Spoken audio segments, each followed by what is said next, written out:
Bonjour à tous et bienvenue dans Fragile. Avant de démarrer cet épisode, je voulais vous dire que j'ai lancé une page de soutien pour le podcast sur le site Tipeee. Car pour ceux qui ne le savent pas encore, je réalise ce podcast bénévolement depuis maintenant quelques années. Donc si vous appréciez Fragile et que vous voulez me donner un coup de pouce pour poursuivre l'aventure, sachez que votre soutien est très précieux. Ça m'aidera notamment à financer les frais de production et ça me permettra aussi de vous proposer plus sereinement de nouvelles rencontres insulaires. Je voudrais dire un immense merci à tous ceux qui ont déjà apporté leur soutien au podcast et pour ceux qui y pensent, je vous mets le lien vers la page de soutien dans les notes de l'épisode. Je vous souhaite une très bonne écoute. Cette semaine, on poursuit notre découverte du Levant, petite sœur lumineuse et rebelle de Porquerolles et Porquerolles. Les médecins André et Gaston d'Urville, initiateurs du naturisme en France, créent le domaine d'Héliopolis en 1932. Ils résument ainsi l'esprit de l'île. Héliopolis doit être une simple cité rustique, où les amateurs de soleil viendront dans le calme d'une nature splendide, se reposer des fatigues de la civilisation artificielle des villes, en passant des vacances simples et saines, avec le seul luxe d'un idéal élevé et le seul souci d'une santé robuste. Tu vas voir, le Levant c'est différent, m'avait-on dit avant que je pose un pied ici. J'ai d'abord pensé à une jolie formule, puis de séjour en rencontre, j'ai pu approcher la singularité de ce lieu. Qui mieux que ses habitants pour lever le voile en douceur sur cette île minérale et solaire, décrite comme une terre de liberté et de tolérance. Cette semaine, je reçois Brigitte Robe. Bonjour Brigitte. Bonjour. Vous êtes originaire des Hauts-de-France où vous avez grandi. Tout à fait. En 1974, alors que vous êtes âgée d'une vingtaine d'années, vous découvrez par hasard l'île du Levant où un ami vous a invité à passer quelques jours. Vous décidez alors de vous y installer et n'en êtes plus jamais reparti depuis. Aujourd'hui, cela fait presque 50 ans que vous vivez sur l'île. Vous avez travaillé au tabac de l'île, à la poste pendant 12 ans. Vous avez exercé les fonctions d'adjointe spéciale, géré des maisons d'hôtes et un hôtel. Désormais, à la retraite, vous vous occupez encore de quelques locations, de vos poules et de vos oies. Pour commencer, Brigitte, c'était comment de grandir dans le nord de la France dans les années 50-60 ? Comment vous qualifieriez votre enfance ? Une enfance de princesse, des parents super gentils. J'ai eu vraiment beaucoup de chance dans la vie parce que je suis née avec un ange gardien au-dessus de la tête. Il m'est arrivé des aventures sensationnelles. On pourrait en faire un roman tellement il y en a. Mais en fait, j'ai toujours été très très bien dans ma peau, assez jolie, faut dire. Bon, maintenant c'est des Cathy, un peu plus âgée, mais honnêtement, j'ai passé une vie merveilleuse. Et le jour où je partirai, il faut vraiment pas regretter parce que je suis heureuse partout. Quelle fonction exerçaient vos parents, Brigitte ? Ils étaient négociants en fruits et légumes, c'est-à-dire qu'ils avaient des camions, ils avaient des garages. Et en fait, ils faisaient du négoce en fruits et légumes, et poissons, et fromage, et ceci, cela. Ils étaient des grossistes, si on veut dire maintenant. Vous poursuivez des études ? Je suis allée à l'école à 2 ans, parce que j'ai une sœur âgée de 2 ans de plus que moi qui avait 4 ans. Et comme pour être tranquille, mes parents, ils ont dit on va les mettre à l'école les deux ensemble. Alors ça fait que je suis allée à l'école avec ma sœur. Elle avait 4 ans, moi j'avais 2 ans. Et on a suivi des études parallèles. Bon, alors, passé quand même l'école maternelle, l'école primaire, le collège, vous avez ensuite suivi des études de quoi ? J'ai passé mon BEPC, à l'époque ça s'appelait comme ça, oui. Donc dans mon lieu de naissance. Et après, il a fallu que j'aille à Amiens. Et là j'ai suivi des cours, je voulais être pharmacienne. Oui. Malheureusement, un accident de la route a fait que j'ai attendu un bébé. Donc très jeune. Vous aviez quel âge ? Très jeune. Mon bébé, je l'ai eu, j'avais 18 ans. 18 ans. Donc ça a fait un choc dans mes études. Malgré que j'ai quand même suivi mon année scolaire normalement. Mais la reprise a été difficile parce qu'avec un enfant qui était né en juillet, toutes les vacances se sont bien passées, mais alors la reprise... Alors mes parents m'ont dit, écoute, tu voulais être pharmacienne, écoute, c'est pas la peine que tu te casses la tête à faire encore 5 ou 6 ans d'études, on va t'acheter une jolie boutique. Et une pharmacie, c'est comme une épicerie maintenant. On prend un produit, on le donne au client. Donc, tu vas faire ça et tu pourras élever ta petite fille. Ok, pas de souci. Et j'ai fait ça pendant une dizaine d'années aussi. Donc j'ai fait une épicerie de luxe, c'est-à-dire que je vendais que des produits, des érelles, du thé, mais des thés raffinés, du foie gras, enfin vous voyez des vins millésimés, enfin du sucre roux, enfin tout ce qui est luxueux. Tout ce qui est luxueux. Donc j'avais une clientèle qui ne regardait pas. Et ça vous plaisait ? Ça, vous avez aimé cette période ? Oui, ça me plaisait parce que ça m'a permis de connaître beaucoup de vins. Parce que sinon, à l'école, j'avais pas tellement appris les propriétés des vins. Et les blancs, les rouges, les rosés et tout ça, les millésimes. Et puis de voir les gens qui étaient intéressés par des bons produits, ça m'a plu aussi. C'était pas la cavalerie, quoi. C'était pas le supermarché. C'était super. C'était à mon image. Et beaucoup de gens venaient, en fait, à la ronde, autour de 100 km, on disait, il faut aller voir la belle épicière. Alors ils venaient pour me dire bonjour. Et puis voilà, alors donc j'ai fait ça. Puis au bout d'un moment, je me suis dit, puis c'est là que j'ai eu l'occasion de venir au Levant. Alors on y vient. En 1974, à l'invitation d'un ami, voilà. Vous vous rendez pour la première fois sur l'île du Levant. C'était pour y passer des vacances au début ? C'était pour passer une semaine décontractée. Est-ce que Mais je ne connaissais pas. Vous ne connaissiez pas du tout ? On m'avait fait une description un peu, disons... pas très bonne. Pas très élogieuse ? Non, pas très élogieuse du tout. Qu'est-ce qu'on vous avait dit du Levant ? On m'avait dit, tu sais, il n'y a pas d'eau, il n'y a pas d'électricité, il ne faut pas être compliqué, parce que, j'ai dit, il y a quand même à manger. Ah oui, mais les restaurants sont rares, il y a quand même ceci, cela, mais non, il y a un hôtel, mais non, il n'y en a pas. Je me suis dit, mais comment je vais faire ? Alors, est-ce que vous pouvez nous raconter ce premier séjour sur l'île ? Comment ça s'est passé ? Alors, quand je suis arrivée, mon ami avait une famille et il m'a présenté. Sa maman m'a regardée, elle a dit « Oui, écoute, si tu veux, t'as qu'à monter ta tante et puis tu l'inviteras sous ta tente. » Bon, ok. Donc c'était Attendez, entre la petite bourgeoise que j'étais là-haut et puis la tente du Levant avec pas d'eau, pas de toilette, pas de ceci, pas de cela, ça m'a fait un choc quand même. Mais vous savez, quand on est en vacances, on se moque de tout. Moi, le luxe, je l'avais chez moi, donc peu importe si ici, j'en avais moins. Alors, la nuit se passe, un orage. La première fois, j'étais trempée, j'étais dans la goulite là, de la tente, avec ça d'eau dans la tente. Mais je l'ai pris à la rigolade. En fait, on a rigolé, on a ri. Et puis, ça s'est très bien passé. Je me suis séchée, avec le soleil, en une demi-heure, c'était sec. Et puis, mes vêtements, c'est pareil. Alors là, j'ai dit à la maman du monsieur qui m'avait invité, est-ce que je peux repasser mes petites affaires parce qu'ils sont un peu froissés avec la pluie et tout ça. Elle me sort un fer à repasser qu'on pose sur le gaz.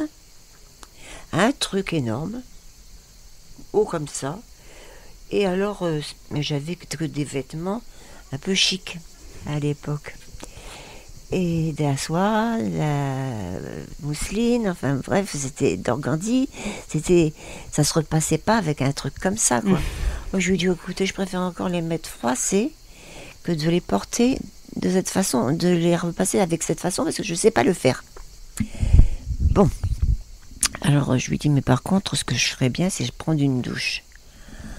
Oh, si vous voulez prendre une douche, il faut pomper. Parce que l'eau, elle est dans la citerne sous la maison. Donc, il faut la relever dans un bac qui est sur le toit. Et donc, pour prendre une douche, il faut pomper 400 coups. Ok. Je pompe. À cet âge-là, on fait n'importe quoi. On vous dit ce qu'on fait, vous le faites. Et alors, donc, je pompe. Et pendant ce temps-là, la coquine, elle a profité qu'elle avait de l'eau pour faire la vaisselle, tout ce qu'elle avait besoin de l'eau. J'arrive sous la douche, je mets un peu de shampoing. Et voilà, il n'y a plus d'eau. Ah ben, t'as dû n'avoir pomper 400 coups et puis c'est tout. J'étais un peu mal reçue. Donc vous découvrez une île un petit peu spartiate, voire presque sauvage. Presque sauvage. Et quelles sont les autres impressions que vous avez en arrivant? C'est-à-dire que c'est quand même une île naturiste. Est-ce que vous aviez eu déjà une expérience du naturisme ou pas? Écoutez, moi, comme j'habitais dans les Hauts-de-France, enfin dans la Somme, plus précisément, il y avait le parc du Marcanterre qui est un truc officiel avec toutes des bêtes et tout ça. Donc, il est vrai que j'étais habituée dans la nature. Et dans le parc du Marcanterre, j'y allais, mais ça ne me gênait pas d'enlever ma robe, ça ne me gênait pas de rouler dans les herbes et tout ça. Non, ça ne me gênait pas. Alors donc, ça a été assez facile de me déshabiller. Tout de suite, il est arrivé des photographes parce que j'étais assez jolie à l'époque. Et donc, ils ont voulu me prendre en photo avec des positions, des minimums, des ceci, des cela, une petite veste en fourrure. Dès votre première semaine, ça se produit? Ah, dès la première fois, il y avait j'étais un photographe espagnol qui était super photographe et qui m'a entraînée dans une série de photos magnifiques. Alors, bref... Voilà, et puis alors l'après-midi, on décide d'aller nager. Ouais, mais moi, dans le Nord, j'avais appris à nager dans les piscines. Donc je voyais le fond, des carreaux, ceci, cela, mais je n'avais jamais vu des algues, des poissons, des gros poissons, des mérous et de ceci, cela. Je saute à l'eau, et en plus j'avais mis un masque. On m'avait dit, il faut mieux mettre un masque, tu verras beaucoup mieux les poissons. Et les algues et les posidonies qui sont l'oxygène de la mer et tout ça. Je mets le masque, je saute aux pierres plates, je m'éloigne un peu. Aux pierres plates, c'est pas très profond, il y a une dizaine de mètres. Alors je voyais bien les poissons, les girelles, tout ça dans les posidonies. Tout était amusant. Puis du coup, je m'éloignais un peu. Et d'un seul coup, pouf, au moins 30 mètres, 40 mètres de profondeur. Oh là, j'ai bu la tasse. Hein. Je fais, oh mon Dieu. Voilà. Et puis alors on voyait des mérous, des murènes, des poissons un petit peu plus, des dentiers, des poissons un peu gros parce qu'ils sont tranquilles au levant, il n'y a pas de pêcheurs, enfin, pour ainsi dire. Alors, puis on est protégé par le parc national de Porquerolles. Tout à fait. Une première impression d'une île sauvage. Voilà, j'ai dit là, franchement, je suis tombée. Vous êtes séduite. Là où je ne croyais pas aller. Tout ce qu'il m'avait dit, en fait, c'était vrai. C'était vrai, il n'y avait pas de magasin, il y avait une épicerie tenue par une grand-mère qui était au port. Avant de parler vraiment de votre installation sur l'île, Brigitte, on a envie de vous demander, parce qu'on sent qu'il y a un coup de cœur pour cette île, à la fois quelque chose qui vous surprend, parce que qui est loin du milieu d'où vous venez, et donc qui rompt complètement avec peut-être le côté... J'étais bourgeoise et puis je suis devenue nomade. Qu'est-ce qui déclenche votre envie de vous installer ici? Parce que entre l'épicerie que vous tenez dans les Hauts-de-France et la vie ici, qu'est-ce qui a déclenché chez vous cette envie? Sans doute la température déjà. Dans le nord il fait froid. La végétation. Oui, sans doute. Non, c'est pas la mer, parce que la mer, je l'avais, mais c'était une mer boueuse. Dans le nord, c'est pas la même mer, quoi. Je faisais du ski nautique, j'ai fait du bateau, j'ai fait tout ça, mais du char à voile, mais c'est beaucoup d'équitation, parce qu'on a des plages énorme de plusieurs kilomètres de sable fin et des dunes, mais c'était pas la natation qui primait. Mais vous vous installez dès 1974 ou il se passe un temps entre votre première venue ici? Il se passe un petit temps entre le moment où je dois me débarrasser, vendre de l'épicerie pour avoir des sous et pour pouvoir acheter quelque chose ici. D'accord. Mais ça en 2 ans, j'ai cru comprendre, en 1976, vous vous installez ici. Voilà. C'est ça. Là, il me fallait mon camp de base. Je l'ai trouvé, j'ai trouvé une petite maison mignonne et je me suis dit maintenant je peux vivre ici, il n'y a personne qui m'embêtera, ça ira très bien. Comment vos parents perçoivent-ils votre installation au Levant ? Est-ce qu'ils vous encouragent ou est-ce qu'ils freinent un petit peu ? Ma maman m'a dit, écoute Brigitte, fais ce que tu veux, moi je regrette de ne pas avoir osé partir. Et je l'ai regretté toute ma vie. Donc vis ta vie et fais ce que tu veux. Tu quittes ton mari, tu quittes ta maison. Tout ça, ça n'a pas d'importance. Le principal, c'est d'être heureux. Mmh. Et je me suis dit, je crois que j'ai trouvé le bonheur au Levant. Vous quittez votre mari. Votre fille reste avec votre mari ou elle vient avec vous ? Je l'emmène. Vous prenez votre fille avec vous ? Je l'emmène au Levant et elle est tout de suite naturiste. Elle est tout de suite naturiste. Bon, elle avait quand même déjà 14 ans. Hein. Alors, juste chronologiquement, vous avez quel âge quand vous vous installez au Levant, Brigitte ? Là, ça faisait... Attendez, j'avais ma fille, elle avait 12-14 ans, elle avait 18 ans, j'avais 30... Une trentaine d'années ? 30 d'années, oui. Mais j'étais comme une gamine. Franchement, insouciante... J'avais jamais eu de problème dans la vie. Alors j'ai peur de rien. Je commence à faire du ski nautique, je commence à faire du bateau, je commence à faire de tout. Puis honnêtement, j'ai été bien accueillie. C'était ma question. Comment cette adaptation s'est faite pour vous ici ? Est-ce que vous avez noué des amitiés facilement ? Est-ce que le contact avec les Levantins s'est fait facilement ? Non, très facilement. Tout le monde voulait me recevoir, tout le monde voulait m'inviter chez eux, tout le monde voulait... Bon, je pense qu'ils avaient des arrière-pensées derrière la tête. Mais de quel ordre ? De quel ordre ? Il y a beaucoup de libertins ici. Oui. Alors donc... et puis moi j'avais un copain, donc moi mon copain c'était mon amour, et puis j'ai jamais participé à ces soirées. Mmh. Et donc c'est pour ça, on dit parfois que le Levant, c'est un peu dérivant, mais c'est pas vrai, on fait ce qu'on veut. Hein. Si on n'a pas envie, on n'est pas obligé. Hein. Il y a beaucoup de gens qui se laissent aller dans les soirées échangistes et tout ça, mais ça n'a jamais été mon cas. Mmh. Donc on n'est pas obligé de faire ça. Vous logez où alors ? Vous dites que vous avez trouvé une petite maison. Alors j'ai acheté une petite maison qui était au village. D'accord. Et j'ai eu un peu de chance parce que le monsieur, quand je suis allée me présenter pour acheter sa maison, j'ai dit écoutez, vous savez, j'ai pas beaucoup d'argent. Hein. Mais par contre, j'aime bien votre maison. Il me dit écoutez, combien avez-vous ? Je lui dis tant. Et il me dit écoutez, comme vous me rappelez mon épouse et que moi, je suis en fin de vie, vous me donnez presque le quart des Allemands ou des étrangers qui voudraient ma maison, mais ils vont tout casser, ils vont la transformer, ils vont ceci, ils vont cela. Vous, je sais que ma maison, elle sera comme si j'étais avec ma femme. Ok, donc j'achète la maison. Le lendemain, il meurt. Il me fait un papier, il appelle son notaire pour faire l'acte de promesse de vente. Je lui donne 10%. Il me dit, tenez, voilà la clé, profitez-en tout de suite. Je m'installe. J'ai eu beaucoup de chance. Et 2 jours après, il était décédé. Incroyable. Ouais. Ah, ça fait que... Il avait fait ça parce qu'en fait, il n'aimait pas ses neveux. Alors, bien sûr, ça traînait, parce que forcément, la succession, les neveux me faisaient des menaces de mort, enfin bref, mon cul, à cet âge-là, on se moque de tout. Hein.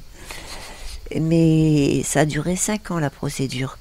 Et finalement, ça s'est soldé que les neveux, ils pouvaient rien faire, puisque la signature était faite, j'avais payé le compromis. Mmh.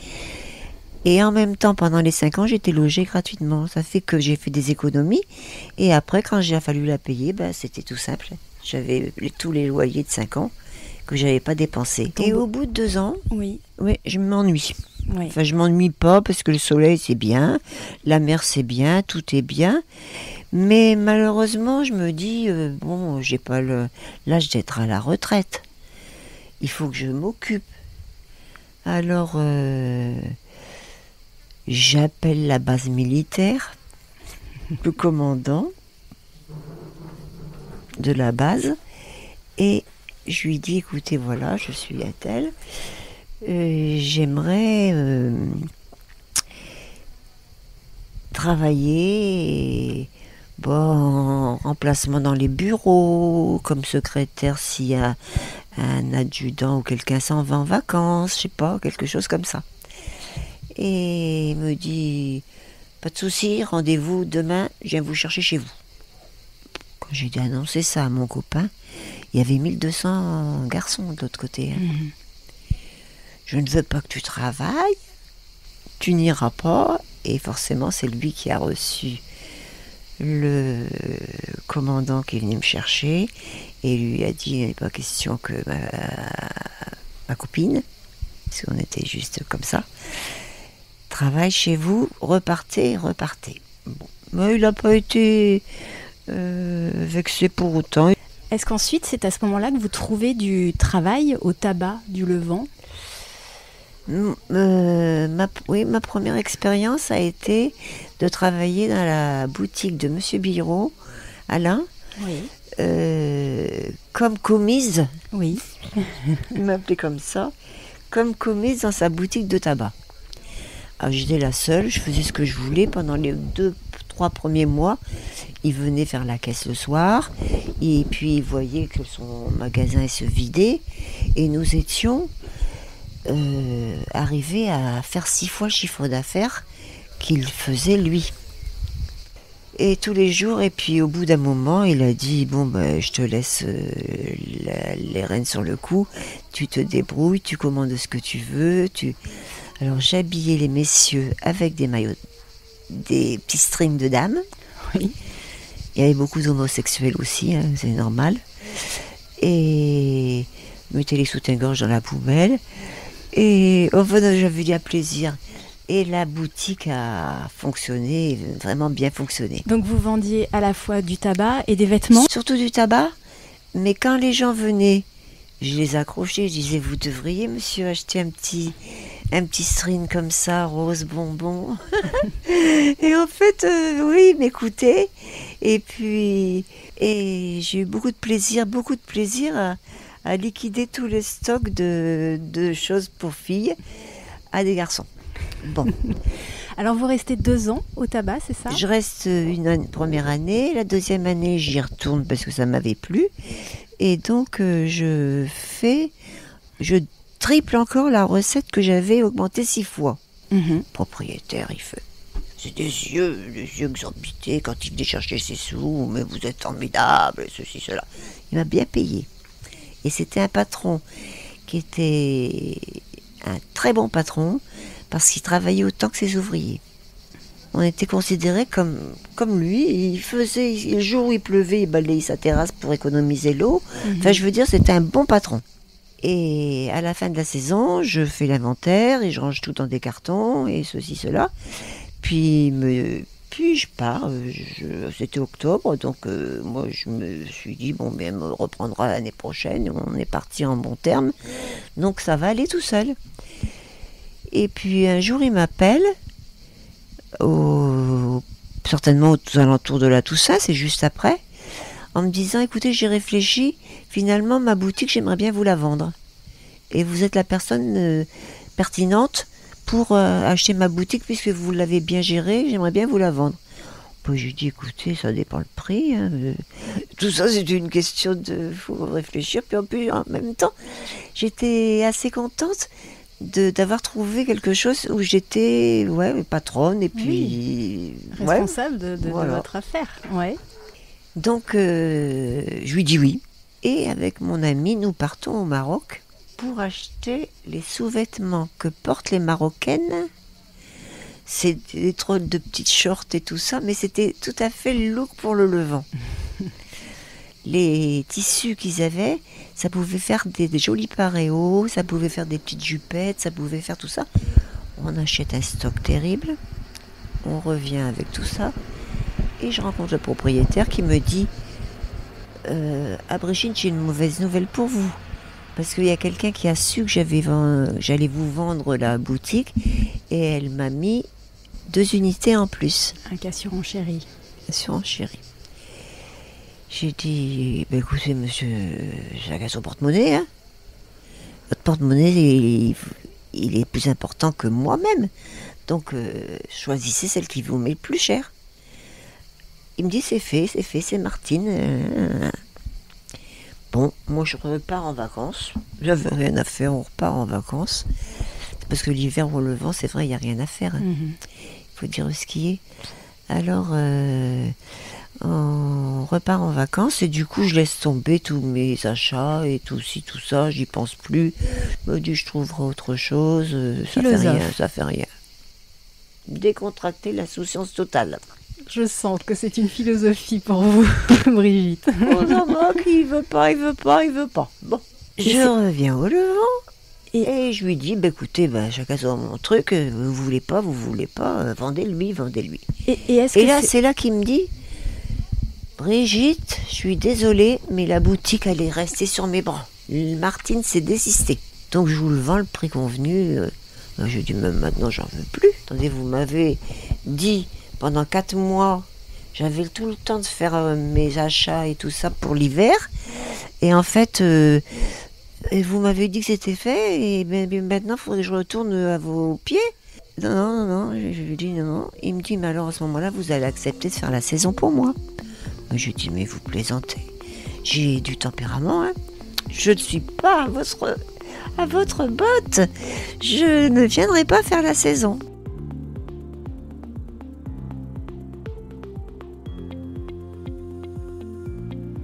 Mais vous ne vous démontez pas et c'est là, je crois, en 1978 que vous êtes embauché à la Poste. Voilà. Alors Comment ça se présente cette occasion ? Ça se présente que, étant dans la boutique, j'avais entendu que la Poste, qui était juste tout proche, embauchait des brigadiers. Un brigadier, c'est quelqu'un de saisonnier qui vient 6 mois pour le Levant. Il faut le loger, il faut le nourrir, il faut lui payer ses allers-retours et lui donner son salaire. Et à l'époque, c'était une vraie poste. Je lui demande combien il gagne. Il me dit tant. Je dis, mais ça me vient parce que moi, j'aurais pas les frais. J'ai déjà la maison. J'ai quoi manger. J'habite pratiquement en face. Et cela...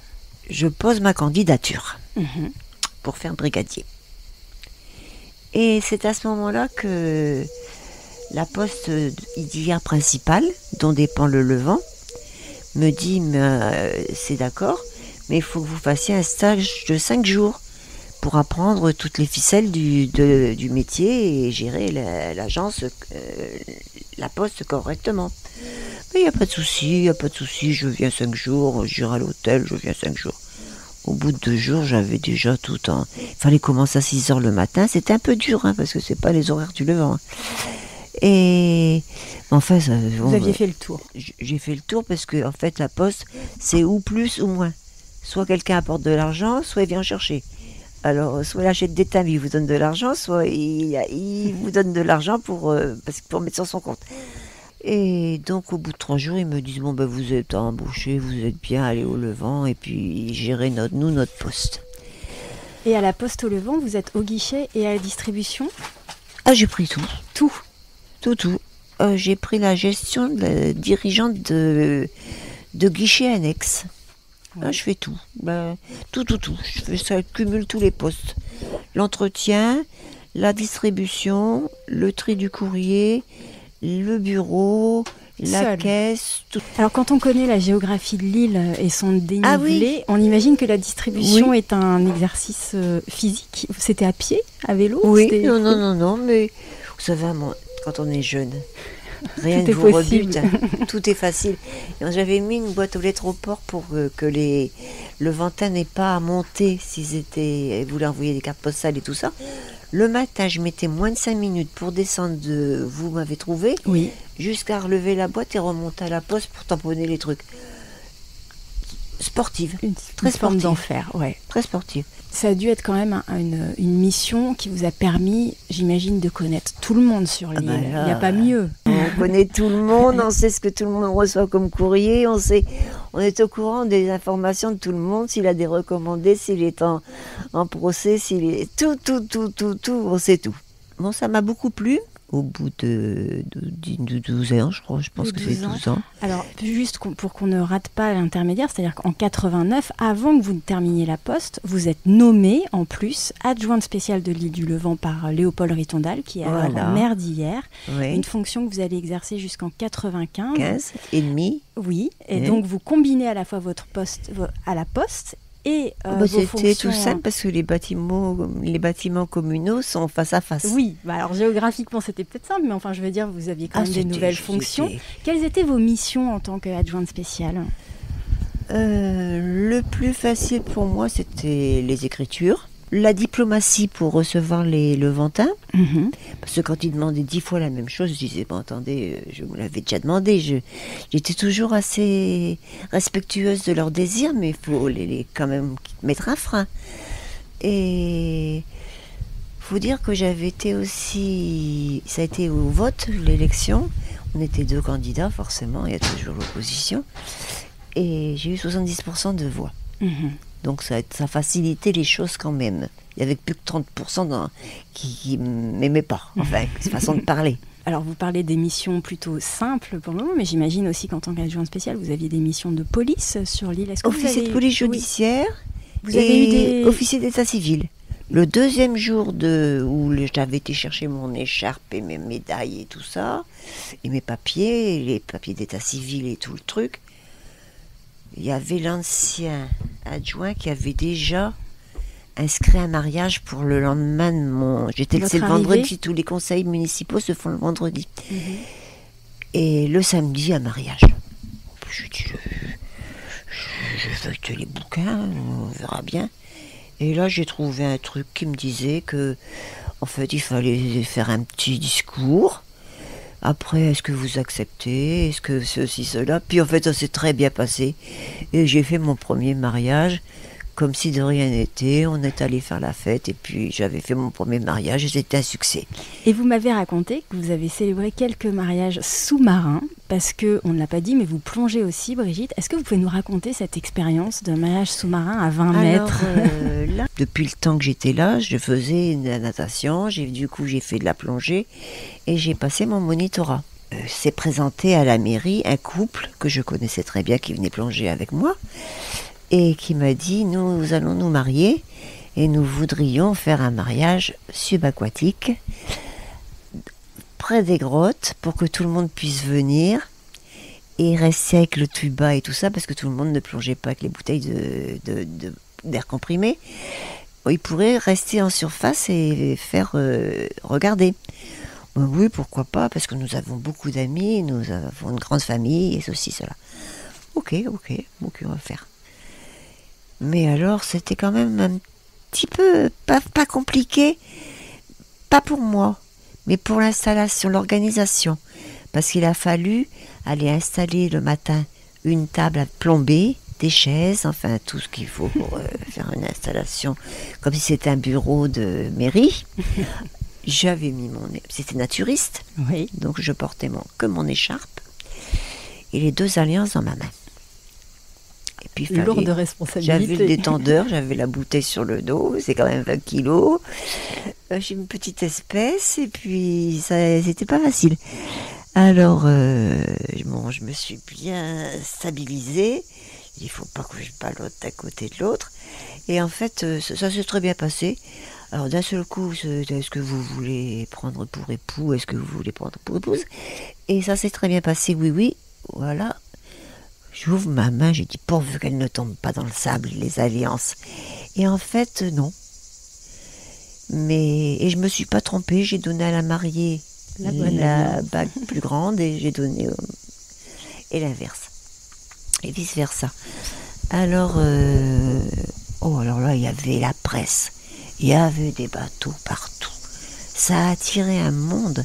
Les journaux, 20 matin, enfin toute la presse, toutes les presses locales et tout. les télés, tout ça, tout le monde est venu pour voir ce mariage. C'est pas ordinaire. J'ai fait la une de Var Matin, de Nice Matin, de ci, de là. C'était très joli. Et là, on parle d'événements plutôt heureux. Est-ce que vous avez eu des expériences difficiles, d'avoir à gérer des incivilités, des gestions de conflits, par exemple ? J'ai eu plusieurs fois le désagrément d'être interpellée pour des litiges entre les patrons et les ouvriers, des ouvriers qui ne voulaient pas travailler, qui ne se réveillaient pas.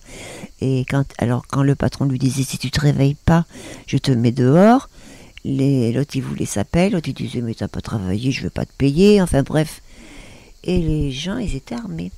Et on avait la police municipale, mais la police municipale, il tremblait quoi devant un mec comme ça. Et moi qui étais une toute petite Brigitte, j'ai passé entre tout ça, j'allais voir le patron. Bonjour, vous avez des problèmes?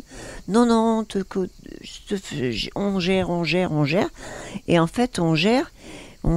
C'est Brigitte qui a désarmé le méchant, puisqu'elle est passée à côté, puis elle lui a pris son arme. J'ai retiré le chargeur, et puis après, je suis montée, je l'ai mis dans le coffre de la mairie. Et puis il pouvait toujours faire tout ce qu'il voulait, il était désarmé, il n'avait plus rien. Oui, enfin, alors le policier municipal, il a dit « Oh là là, c'est quand même pas mal, mais moi j'ai peur de faire une bêtise.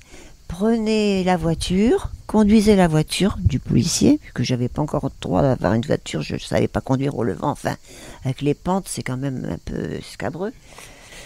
Le malfaiteur, il se met à côté de moi et le policier se met derrière avec sa matraque.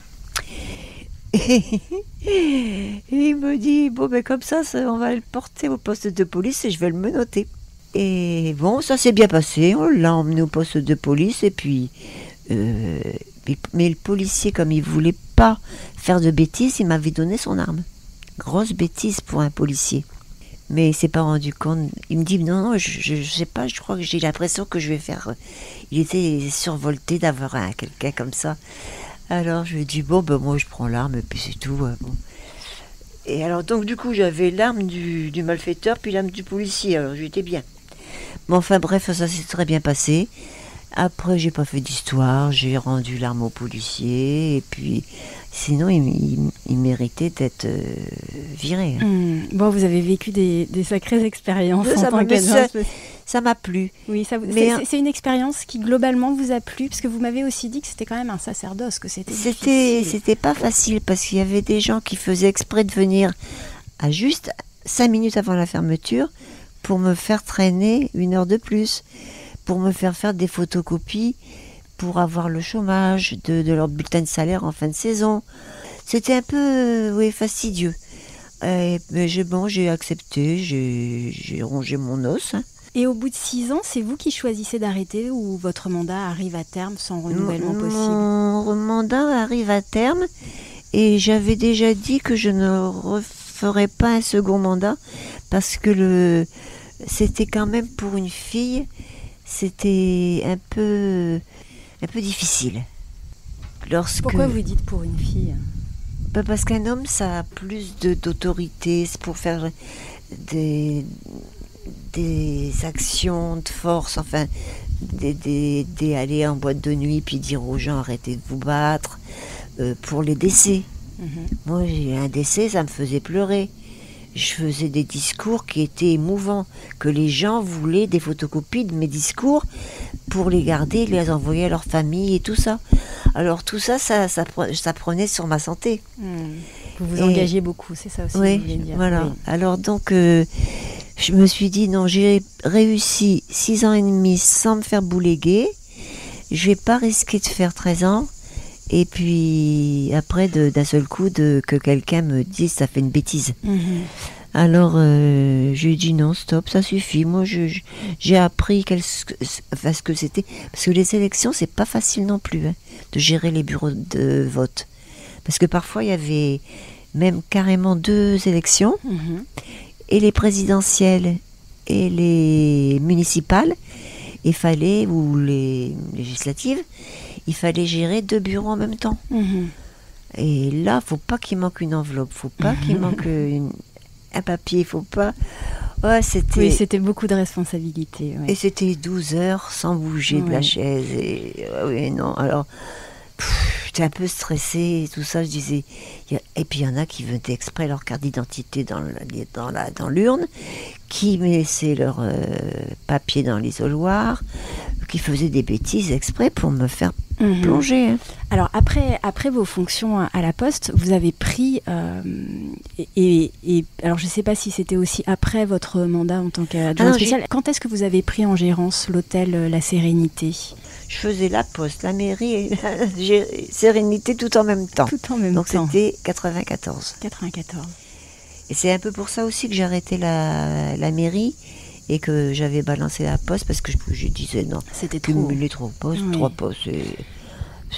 C'était pas tenable. Un peu difficile. Et cet hôtel, alors il comptait une vingtaine de chambres qui n'existent plus, 21 chambres qui n'existent plus aujourd'hui. Non, ça a été vendu à un particulier qui l'a transformé en logement individuel. En logement individuel, c'est-à-dire une copropriété. D'accord.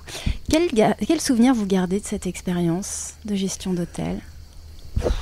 Géante. Géante. Toutes les semaines, j'avais acheté une poubelle grande comme ça, mais toute neuve, hein, rouge. En métal. Et toutes les semaines, je faisais une sangria ou un punch. On invitait tous les clients. Et puis, ils venaient avec leurs amis. Ça fait c'était 60-80, mais il y avait une terrasse immense. Alors, tout le monde se retrouvait là. Mais alors, forcément, quand il fait chaud, on boit beaucoup. À la fin, il y a des gens qui tombaient sous dans la poubelle. Mais enfin, on a fait... des soirées fantastiques, dont tout le monde se souvient. C'était un hôtel avec une ambiance conviviale, familiale. Oui, c'était juste hôtel. Hein. Oui, on faisait que dormir. C'était pour des gens, disons, vraiment levantins, de pure souche, qui vivaient là, qui venaient là depuis des années, et qui, peu importe si la douche était commune, on se douchait tout nu devant les gens, peu importe, tout était peu importe. Tout était peu importe. Et il y avait le ping-pong. Alors, tout le monde venait jouer au ping-pong. Ils jouaient aux boules sur la corniche en dessous. Et on faisait des soirées fantastiques, géantes. C'était magnifique. Et un jour, le propriétaire m'a dit je veux le vendre. Puis il y avait un monsieur qui était là, qui était marchand de biens. Et puis il l'a acheté, puis je le laissais partir. Et puis l'aventure de l'hôtel s'est terminée.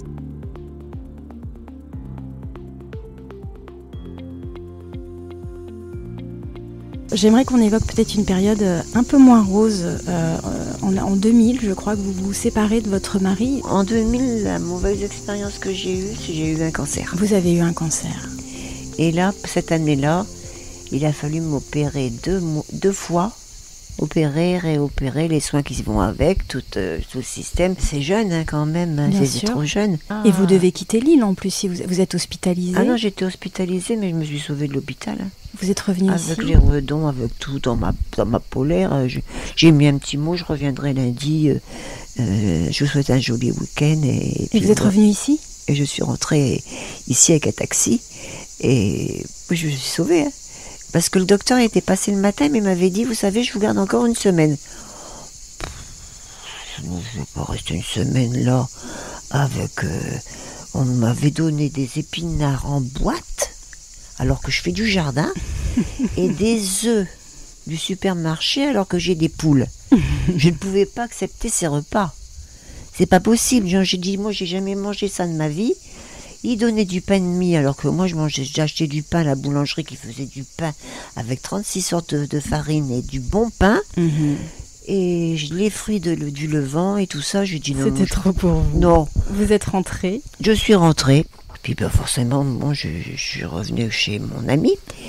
Et là, on a fait un bon repas, on a fait une petite sieste, comme d'habitude.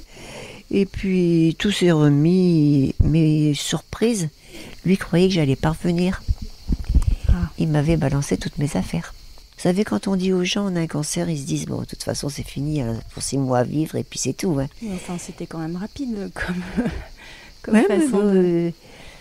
il avait stressé, il a stressé, il s'est dit, bon, cancer, ça ne se soigne pas.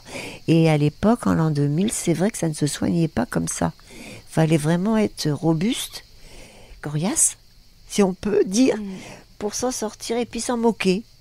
Pris à la légère. Mais vous rentrez, la personne avec qui vous vivez se débarrasse de vos affaires. J'imagine que vous en êtes quand même un peu affecté. Comment vous rebondissez après ça? Oh non. Je me suis dit, bon, il a cru que j'allais mourir. D'ailleurs, il ne l'a dit à personne. Il ne l'avait même pas dit à ses parents que j'étais partie me faire opérer.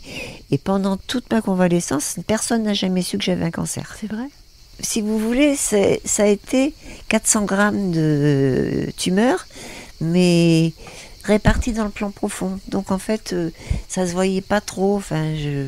Puis moi, vous donniez le change, j'ai l'impression. J'ai l'impression que, de toute façon, c'est une maladie. Une maladie, ça se soigne, et puis voilà, et puis c'est tout. Alors, je faisais des tours en bateau, je faisais tout ça. Je me suis jamais préoccupée que j'avais un cancer. Et c'est peut-être pour ça que j'ai guéri aussi. Oui, peut-être que cette force vitale vous a sauvé aussi. Et puis bien manger, d'aller dans le potager, d'avoir des poules, d'avoir beaucoup d'amis, et ceci, cela. Ça fait que, en fait, ça s'est très bien passé. Bon. Alors, après cette période, en 2004, vous vous occupez de nouveau de la location de meublés, une dizaine de logements, je crois, en tant que salarié. Plus que ça. Alors, j'ai eu une dizaine d'employeurs qui m'ont confié leur maison. Ça fait que j'avais 100 places d'accueil. Alors, je commence à 6h du matin, je finissais parfois à minuit. Peu importe s'il fallait repeindre une maison, parce que les gosses avaient mis de la confiture sur les murs, je le repeignais pendant la nuit. Enfin, peu importe, une énergie redoutable. Incroyable. Est-ce que vous diriez que le profil des vacanciers, la durée des séjours a évolué en presque 50 ans? Non. Non, pour vous, c'est pas pour moi. Parce qu'en fait, j'ai toujours eu une clientèle fidèle, gentille. J'étais amie avec mes locataires. Ma question, c'était plutôt, est-ce que les gens, il y a 50 ans, venaient plus longtemps sur l'île? Est-ce que vous avez senti les séjours se raccourcir ou pas vraiment? Non, nullement. Les gens qui venaient à moi vont continuer à venir à moi toute leur vie. Mais parce que vous les avez fidélisés, peut-être. Voilà. Et ceux qui venaient toute la saison ont continué à venir toute la saison. Et ceux qui venaient une semaine ou deux parce que manque de moyens, parce que on la mérite, l'île. Attendez, il faut quand même faire le voyage de part de chez soi. Après, il faut garer la voiture, il faut prendre le bateau. Ici, il faut prendre les côtes, il faut louer la maison, mais c'est pas. Après, les magasins, l'épicerie, c'est assez cher. C'est normal, ils ont des transports à payer. Oui. Enfin bref, il faut quand même vouloir vivre au Levant pour venir en vacances. Il faut le mériter. C'est pas tout le monde qui peut venir. Oui. C'est quand même un budget aussi. Oui. Mais quand on est habitué au Levant, on a le virus et puis on revient. On revient, c'est obligé. Bon, après une vie aussi riche, aussi dense, aujourd'hui vous êtes quand même à la retraite, même si vous continuez à gérer des chambres d'hôtes. C'est votre dernière année. C'est votre dernière année. Est-ce que si vous deviez décrire une journée sur l'île pour vous, Brigitte, à quoi ça ressemble? Par exemple, à cette période de l'année, même si j'imagine que vos journées ne se ressemblent pas, qu'est-ce que vous faites dans une journée? Je me réveille quand je me réveille. Je n'ai pas d'horaire. Je vis sans montre. Oui. Attaquer une journée sans stress. Moi, le principal, c'est que tout se passe bien. J'aime pas savoir aller sur Internet et regarder sur Facebook ou sur Yola s'il y a des gens qui ont des problèmes, s'ils se sont battus, s'ils se sont fait voler, s'ils se sont... tout ça, non, c'est pas important. Alors, je vis ma vie tranquille, sans souci. Les gens qui m'importunent, je les évite. Et les gens qui m'aiment, je les accueille à bras ouverts. Et puis c'est tout. Et vous avez un potager, des poules, des oies? J'ai eu toujours, parce que je suis une Brigitte Bardot qui aime les animaux, un peu. Et en fait, c'est vrai que les animaux, ça fait du bien. Ça fait du bien. En fait, je crois que même si je me suis sortie de mon cancer, c'est peut-être les animaux et le jardin qui m'ont sauvée. Alors, non, j'aime les animaux. Et j'ai des chats, j'ai des tortues, j'ai des oies, j'ai des poules. Alors, tout ce qu'on m'a offert comme cadeau, c'était la première fois, c'était un petit panier avec une maman soie. Vous voyez ce que c'est les poules soie? On fait la publicité à la télé, les poules blanches là, qui font du cinéma, avec son petit. Et le petit, c'était une petite fille. Et la maman a commencé à pondre. Mais la maman, quand elle a commencé à pondre, forcément, elle avait déjà eu un coq où elle était. Un mois après, elle me fait pas 4 petits. Je fais... Donc, du coup, ce fait-là, je suis à la tête de 6 poules. J'ai dit, 6 poules, c'est merveilleux. Je commande un sac de grains, je commande un poulailler. Enfin bref, je fais tout ce que je veux. Et puis je m'amourache de ces petites soies qui étaient mignonnes comme tout et tout le monde venait. C'était en fait une distraction pour les gens parce qu'il ne faut pas croire. Les gens qui habitent en ville, ils ne savent pas ce que c'est qu'une poule et un coq.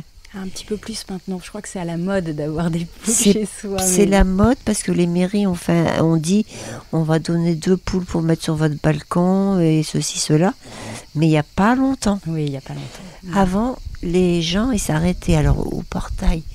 Puis ils montaient les enfants sur le portail. Regardez, ce sont des poules, ce sont des canards, ce sont des oies. Personne. Et alors aussi, j'avais un ami qui était médecin.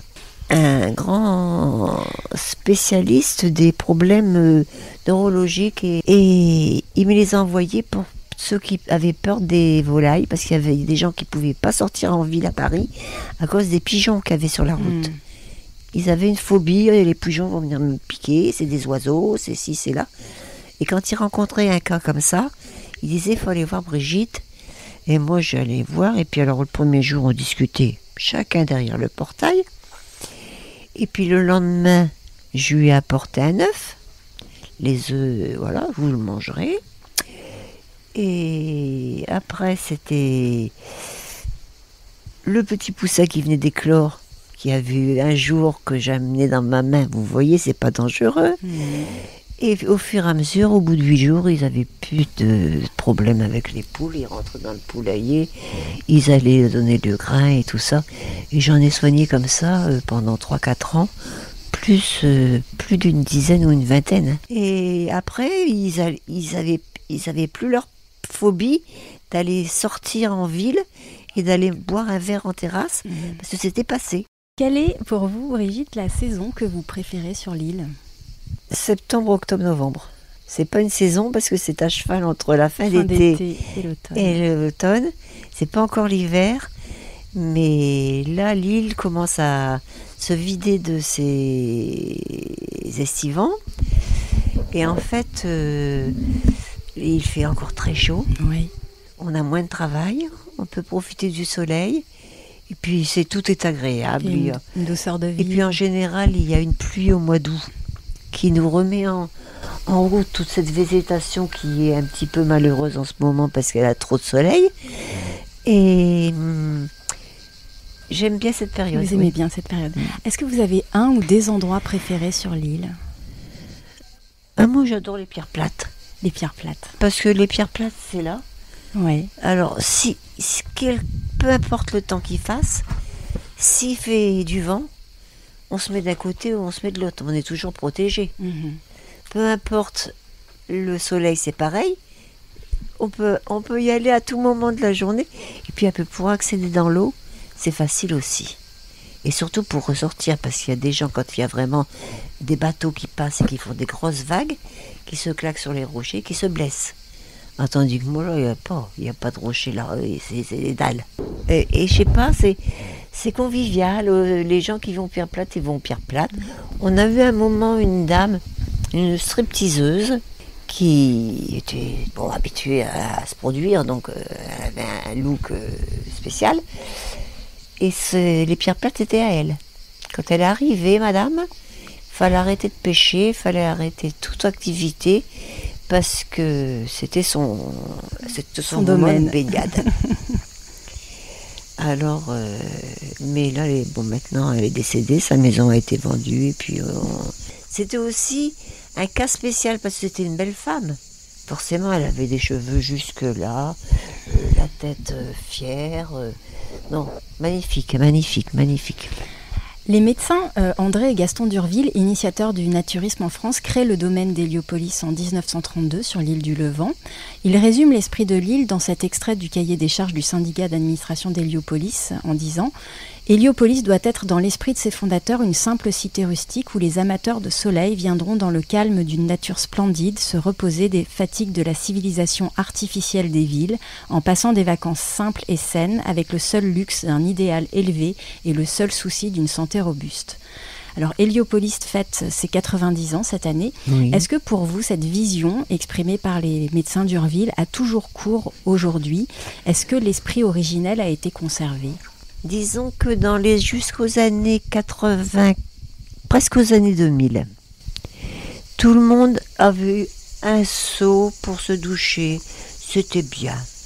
Et l'arrivée de l'électricité a malheureusement changé les mentalités. En 89, oui.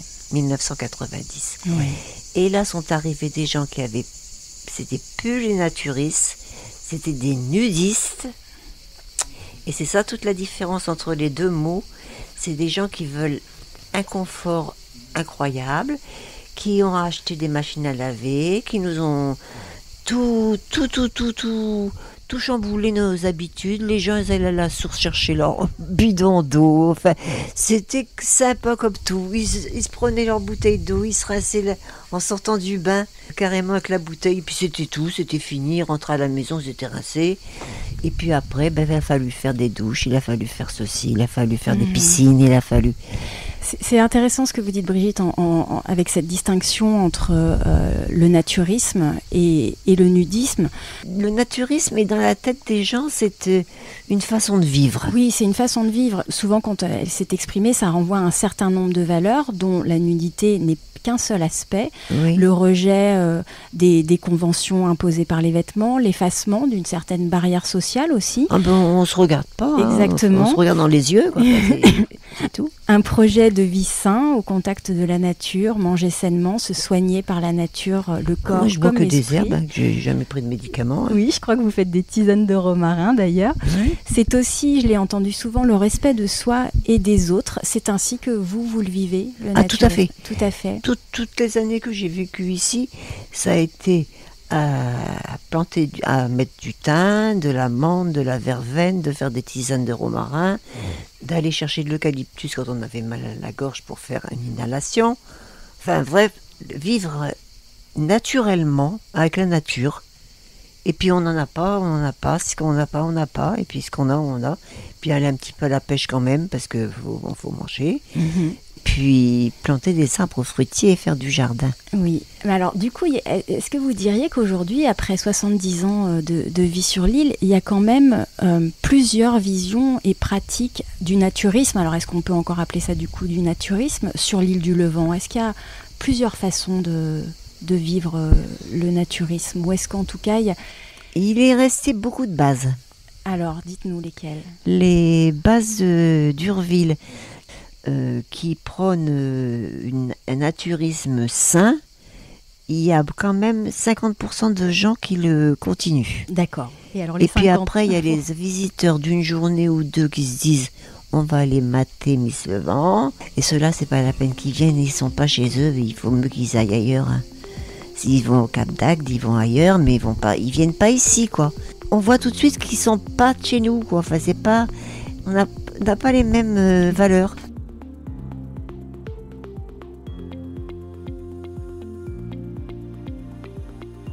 Suzanne Zeiser, ancienne directrice d'école installée au Levant depuis 1977, disait « La nudité était évidemment pratiquée par tous, mais dans les têtes, il fallait qu'elle chemine, cette évidence. » À 86 ans, elle conclut sereinement en disant « Si on sait être nu, on sait être libre, être soi-même et se contenter d'apparaître comme celui qu'on est vraiment. Le goût pour la nudité ne vient pas comme ça, il n'est pas un retour inné à notre forme originelle. Est-ce que vous êtes d'accord avec ce rapport à la nudité et au cheminement que la pratique naturiste demande ?» Eh bien, écoutez, j'ai connu Suzanne Zeiser à la chorale, puisqu'il y avait une chorale levantine. Et donc, nous étions sopranes toutes les deux. Oui. Donc, j'étais toujours à côté d'elle.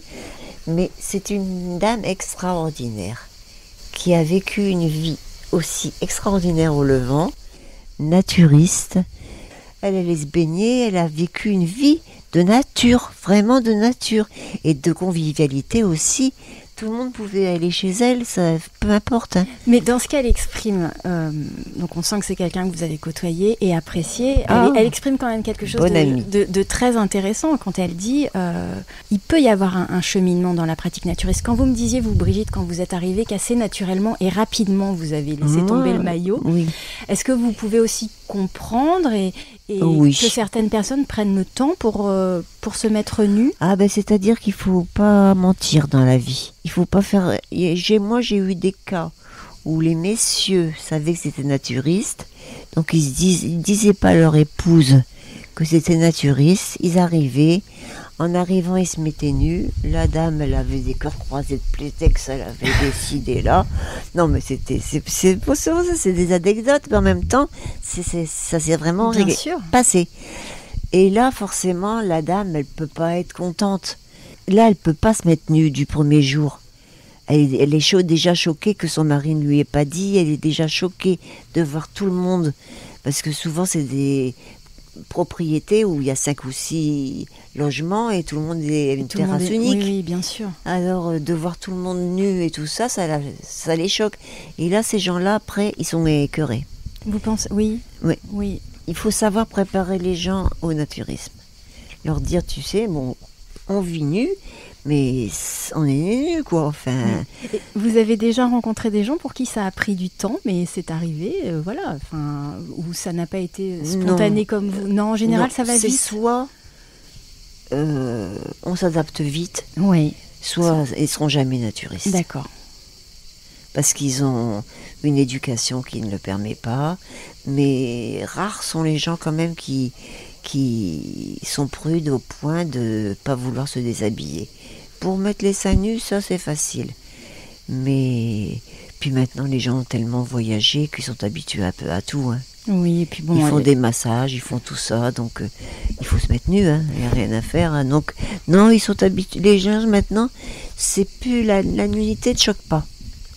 Vous trouvez? Ouais. Non. Est-ce que c'est pas parce que vous vivez au Levant? Je peux voir 10 personnes monter, je suis habillée. Oui. Ben, je veux dire que je vais les regarder, tout le monde va me saluer, moi je vais saluer tout le monde. Ça peu importe. Oui. C'est pas gênant d'être habillé si tout le monde est nu. Et vice versa. Eux, ils vont se dire, ben, c'est normal, elle va aller faire les poubelles ou balayer ses allées, elle ne peut pas se mettre nue tout le temps, parce que quand elle se baisse, si on prend des photos, c'est pas joli. Hein. Bon. En 50 ans, Brigitte, comment vous avez vu l'île évoluer? Quels sont les grands changements que vous avez pu observer et quel regard vous portez sur ces changements? Ça évolue avec la fée électricité qu'on appelle fée électricité, que moi je trouve que non, ça a été bien parce que j'étais la première le lendemain, j'étais à l'inauguration d'ailleurs devant la stèle, mais j'avoue que ça a été un bien et un mal. Oui. Pourquoi un mal? Parce que ça du coup, modifié? les consommations d'eau se sont exagérées. Oui. Les évacuations n'étaient pas conformes. Il y a beaucoup de choses qui ont été mal organisées à cause de l'arrivée de l'électricité. Parce que les gens ont tout de suite dit, oh bon, du coup maintenant on peut faire une piscine. Maintenant, mais avant les gens n'avaient pas besoin de piscine, ils avaient le seau. Oui, vous disiez tout à l'heure que ça avait favorisé un certain confort et peut-être au détriment un petit peu au détriment de la simplicité, de la rusticité. Robinson-Crusoe, oui, et puis de la rusticité dont parlent les frères d'Urville dans l'article 1. Voilà, il y avait tous ceux de l'époque de 1932 comme mon grand-père et ben lui c'était vraiment la nature, mais il faisait son jardin tous les jours, il prenait sa douche une fois par semaine, c'était réglo, c'était pas... Et là, ici, ils prennent des douches pendant une demi-heure parfois. Je dis, mais l'eau, elle est rare, mais on est obligé de mettre des affiches et de les prévenir qu'il n'y a pas d'eau au Levant. Quelle est votre définition, Brigitte, du Levantin? Ah, le vrai Levantin, c'est un Levantin qui défend son île, qui fait partie du comité d'intérêt local, qui veut un port sécurisé, qui veut la propreté de l'île, qui veut pas des mégots que les gens fument et qui mettent des mégots sur les corniches pour faire des feux. Le vrai Levantin, il veut pas tout ça. Il veut des arbres, il veut du soleil, il veut vivre, voilà. Simplement. Au contact de la nature. Voilà, ouais, c'est ça. Quand vous êtes loin de l'île ou quand vous partiez, quand vous étiez loin de l'île, quelle était la première image qui vous venait à l'esprit quand vous pensiez à votre île ? Ah, j'y pensais pas. Vous n'y pensiez pas ? Ah, quand je suis partie. Ouais. J'ai voyagé beaucoup, hein, j'ai fait tout. J'ai fait tout, l'Inde, la Chine, le Venezuela, les trucs plus près, le Maroc, la Tunisie, les Baléares, les Canaries, tout ce qu'on veut, la Suisse, l'Italie, l'Espagne, tout ce qu'on veut. Mais quand on est parti, on oublie, mais on est très content de revenir. Parce que souvent on est déçu. Au départ, on se dit « Ah tiens, il faudrait qu'on achète quelque chose ici parce que ça a l'air d'être sympa. Les prix sont raisonnables, il y a vraiment tout ce qu'il faut, les journées sont plus longues, ceci, cela. » Et puis finalement, quand on revient, on dit « On est quand même bien ici. » On est quand même bien ici. Si vous aviez un son caractéristique de l'île, ce serait lequel ? Peut-être les cigales, mais à part le son des cigales, le chant du coq le matin qui réveille les gens et qui est très agréable, mais qui ne plaît pas vraiment à tout le monde. Il y a des grincheux. Hein. Une odeur ? Moi, c'est les senteurs des Pittosporum. Je trouve que vraiment, quand c'est en fleurs, ça sent très très fort. Mais chaque saison a son odeur particulière. Et en fait... peu importe. Les fraisias, ça sent très bon aussi. On a tellement de variétés. Quand je monte le Val de Légade avec les eucalyptus, c'est un plaisir aussi. Les mimosas, quand c'est la floraison en mars, en février, c'est géant. En fait, toutes les odeurs sont fantastiques. C'est comme l'eau, elle est jamais pareille. Le ciel, il est jamais pareil. Tout est différent chaque jour. Quand vous vous réveillez, vous allez sur votre terrasse et vous regardez. On peut pas être autrement qu'heureux. Vous prenez un café, vous dites, oh mon Dieu, comme c'est Brigitte. joli. Et parfois il y a des régates avec plein de petites voiles et tout ça. Bon, alors là c'est féerique. Hein. Et puis le soir, tous les bateaux allumés dans les ports, dans les anses et tout ça, c'est magique. Non, c'est magique. Bon, merci infiniment Brigitte. On va rester sur cette belle image de la diversité des odeurs et des senteurs. C'est ça, la diversité dans la végétation, dans la faune, dans la flore. Tout est magnifique. Moi, tout me plaît. Rien. Il n'y a rien, je suis heureuse ici. Merci infiniment. Merci beaucoup Brigitte. Merci à Brigitte pour sa parole libre et joyeuse. Le jour de l'enregistrement, ses hôtes, Michel et Odile, nous ont gentiment accueillis sur leur terrasse. Amoureux du Levant, ils forment le groupe Petit Déj. La chanson que vous entendez en fond est une chanson de leur composition qui s'intitule « Île sous le vent ». Je vous mettrai le lien pour l'écouter dans son intégralité dans les notes de l'épisode. Pour plus d'infos, rendez-vous sur fragileporquerolles.com. Si ce n'est pas déjà fait, vous pouvez toujours vous abonner au podcast Fragile sur Apple Podcasts, Deezer, Spotify ou toute autre plateforme d'écoute. Cela vous permettra d'être notifié des nouveaux épisodes tous les 15 jours. Et si cet épisode vous a plu, vous pouvez mettre 5 étoiles sur Spotify ou sur Apple Podcasts avec un petit commentaire. C'est la meilleure manière de soutenir ce podcast et ça me fait toujours super plaisir de vous lire. On se retrouve très vite. À bientôt.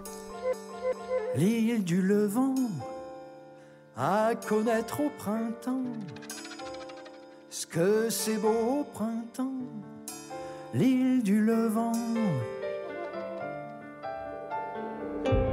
Île sous le vent, comme un bateau, les traves ourlées de blanc, posées sur l'eau qui attend du fond des ans. L'île du Levant, sentinelle si longtemps, une porte vers l'Orient, l'île du Levant. Île sous le vent, l'été prend le temps de câliner la vie. Vite on oublie